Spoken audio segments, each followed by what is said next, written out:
Στην καρδιά της Πέλλας, στους πρόποδες του Βόρα, βρίσκεται η Παναγίτσα, ένας τόπος καθαρός, αγνός, όπου η φύση δίνει απλόχερα τους καρπούς της και οι άνθρωποι τη φροντίζουν με αγάπη και σεβασμό.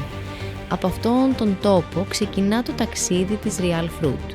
Τα προϊόντα μας προέρχονται απευθείας από τους ανθρώπους της γης, τους παραγωγούς που φροντίζουν με μεράκι κάθε δέντρο, κάθε καρπό. Τα μήλα μας καλλιεργούνται σε υψόμετρο, εκεί όπου ο καθαρός αέρας και το δροσερό νερό δίνουν μία γεύση που δεν ξεχνιέται. Τραγανά, ζουμερά, γεμάτα άρωμα.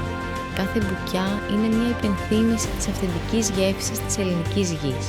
Είναι τα μήλα της Παναγίτσας, καρποί που μεγαλώνουν αργά, με υπομονή και φροντίδα, κάτω από τον ήλιο του βουνού. Τα ροδάκινα μας, χρυσοκόκκινα και αρωματικά, είναι ο πλούτος του καλοκαιριού.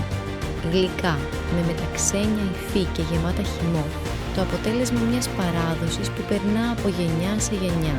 Στην Real Fruit, κάθε ροδάκινο συλλέγεται την κατάλληλη στιγμή, ώστε να φτάνει σε εσάς όπως βγήκε από το δέντρο.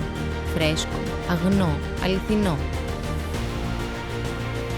Όταν έρχεται η εποχή των κερασιών, όλη η Παναγίτσα ντύνεται στα κόκκινα.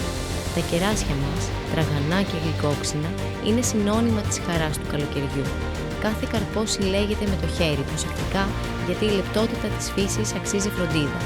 Αυτό είναι το μυστικό της Real Fruit, η αγάπη για το αληθινό, το αγνό, το αυθεντικό. Και όταν το φθινόπωρο σκεπάζει τα βουνά, έρχονται τα κάστανα, αρωματικά, γλυκά, γεμάτα ενέργεια και θρεπτικά συστατικά. Σύμβολο παράδοσης και γεύσης, τα κάστανα της Real Fruit ταξιδεύουν σε κάθε γωνιά της Ελλάδας και πέρα από αυτή, φέρνοντας μαζί τους τη θαλπορή του τόπου μας. Η Real Fruit δεν είναι απλώς μια εταιρεία, είναι μια οικογένεια ανθρώπων που αγαπούν αυτό που κάνουν. Με επικεφαλή στον κύριο Πολατίδη Γεώργιο, η εταιρεία συνεργάζεται απευθείας με τους παραγωγούς, χωρίς μεσάζοντες, εξασφαλίζοντας ότι κάθε προϊόν φτάνει σε εσάς όπως πρέπει. Φρέσκο, ποιοτικό, πραγματικό. Real Fruit. Από τον παραγωγό στο πιάτο σας.